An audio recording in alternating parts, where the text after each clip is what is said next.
हम लोग सीखने जा रहे हैं, सिखाने जा रहे हैं, समझने जा रहे हैं। इसको नाम दिया गया श्री ब्रह्म ध्यानम। इसे करने की हमें आवश्यकता क्या है और इसे कौन कर सकता है?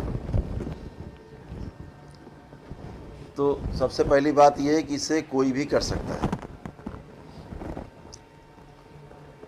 बच्चे से लेकर बुजुर्ग तक कोई भी कर सकता है। इसको रोगी भी कर सकता है और निरोगी भी कर सकता है। जो स्वस्थ है वो भी कर सकता है और जो अस्वस्थ है वो भी कर सकता है। ये सभी के लिए है और बहुत साधारण है। इसको बच्चे भी कर सकते हैं। जैसा कि हमने पहले भी आपसे बताया था कि इसके 3 चरण हैं। तो आज हम लोग पहला चरण करेंगे और अगले रविवार को इसका दूसरा चरण और उसके अगले रविवार को इसको तीसरा चरण। ऐसे 3 चरण हैं। पहला चरण बहुत सरल है, इसे कोई भी कर सकता है। जो दूसरा चरण है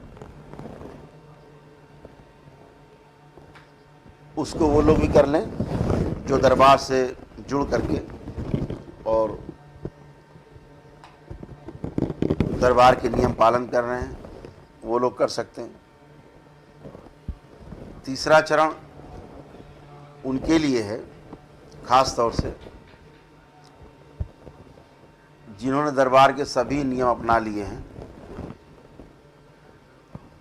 उनके लिए है। ध्यान ये रखना है कि दरबार से जुड़े लोग ही इसको करें, क्योंकि दरबार से जुड़े लोग उन्हीं को सुरक्षा प्राप्त है। तो जो लोग नमन कर रहे हैं वो भी कर सकते हैं। यानी मेरा कहने का अर्थ ये है कि दरबार से जुड़े हों, अनायास कोई इसको ना करे। करे वही जो दरबार से जो जुड़ा हुआ है, दरबार के प्रति जिसको श्रद्धा है उसको ही करने का अधिकार है। इसको ये ध्यान रखें। बाकी लोग करेंगे तो उसको लाभ नहीं मिलेगा, ये ध्यान रखें। क्योंकि दरबार की शक्तियाँ आपकी रक्षा करती हैं, आपका कवच बनकर। जब आप ये करते हैं तो आपको अतिरिक्त ऊर्जा मिलती है दरबार की ओर से।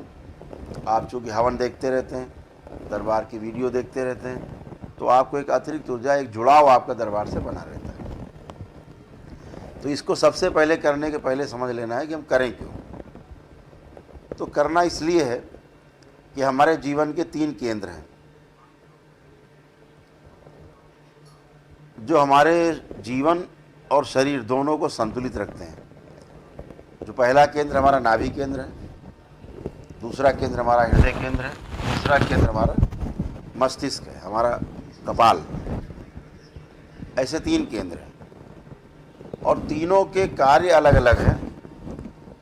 लेकिन जब हम किसी एक क्षेत्र का कार्य किसी दूसरे क्षेत्र में डाल देते हैं तो उस पर एक्स्ट्रा लोड आता है। तो अतिरिक्त भार के कारण जो दूसरा क्षेत्र है वो दबाव महसूस करता है और फिर असंतुलन पैदा होता है। तो ये जो असंतुलन है यही रोग है। अब ये रोग आपको शारीरिक या मानसिक किसी प्रकार से भी हो सकता है। और ये असंतुलन अगर ज़्यादा दिन बना रहे तो फिर आपको असाध्य रोग होना शुरू होते हैं। मतलब कैंसर तक होना शुरू होते हैं। तमाम असाध्य रोग हैं। रोगों का नाम लेना अच्छी बात नहीं। मानसिक रोगों में पागलपन तक आदमी इस स्थिति में पहुंच सकता है।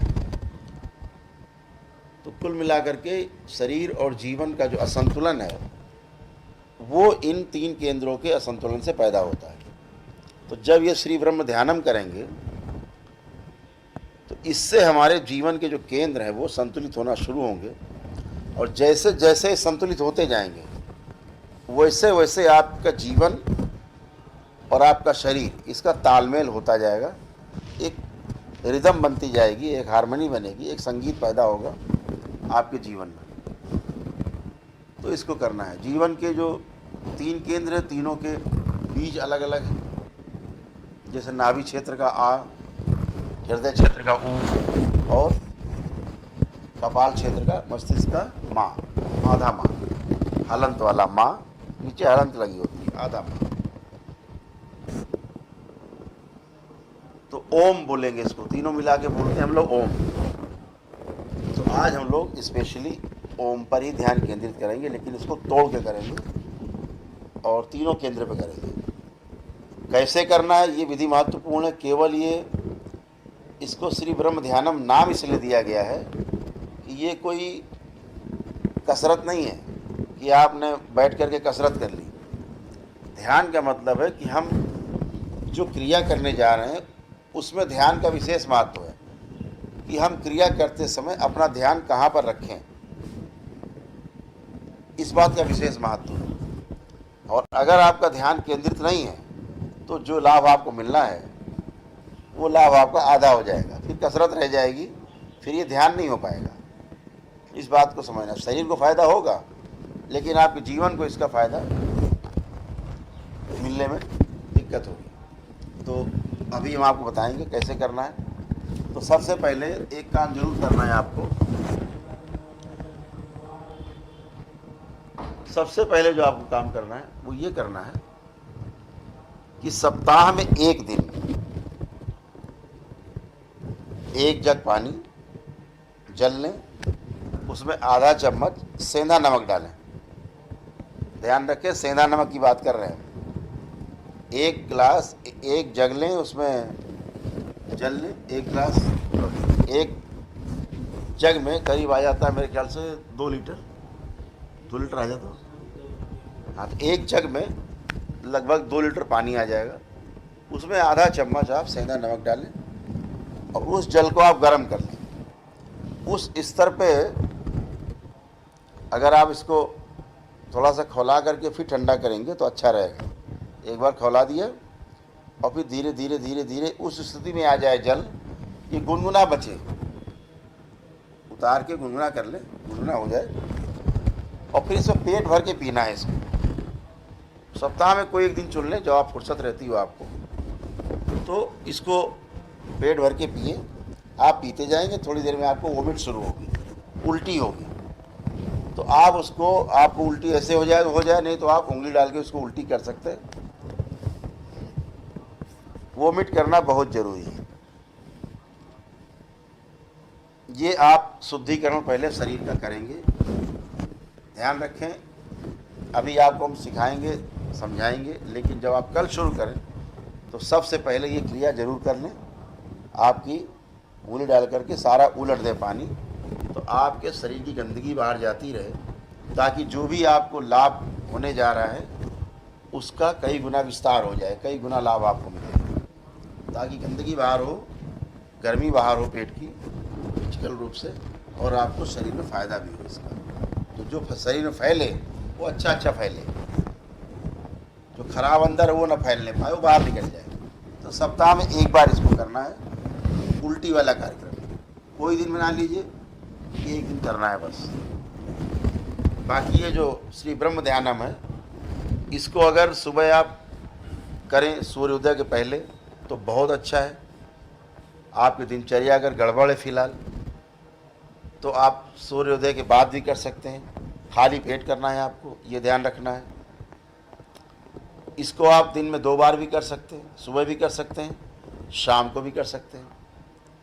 लेकिन ध्यान आपको रखना है कि सुबह तो खाली पेट आपका हो जाएगा, आप कर सकते हैं, लेकिन शाम को तभी कर सकते हैं जब आपने लगातार 4 घंटे कुछ खाया ना हो।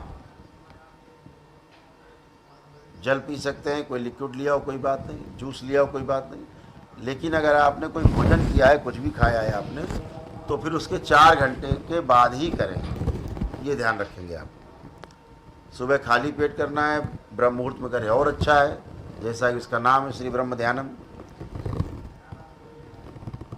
और ये भी मैं जानता हूँ कि इससे आप अगर नियमित करेंगे तो धीरे धीरे, अगर आप लेट आपकी उठने की आदत है तो आप स्वतः ही जल्दी उठने लगेंगे, आपको आलस्य रहेगा नहीं और आप जल्दी उठना स्वयं ही शुरू हो जाएंगे।